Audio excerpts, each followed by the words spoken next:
Hi and welcome to the short tutorial. In this video I will show you how to fix if voice change option not available on the Snapchat. So this is the new feature or new option available on the Snapchat, but if it's not showing on your Snapchat, watch this video till the end and you have to follow the same procedure. And if this video really helps you out, do subscribe to my channel.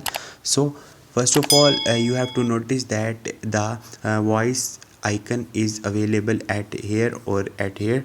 So uh, first of all, if you are using this version of the Snapchat, on this version this option is not available. Simply you have to go back and you have to click on the Play Store, and from here you have to click on here, like here you will see updated button. So you have to update your Snapchat. After that, go back and you have to tap a while on the Snapchat application, click on info button, and from here you have to click on the clear cache. Once you will do it, now try to open your Snapchat and try to change the voice on the Snapchat. Maybe your problem will be solved. So this is the way. Hope this video will helpful for you. If you have any question, you can ask me in the comment section, and don't forget to subscribe my channel. Thank you.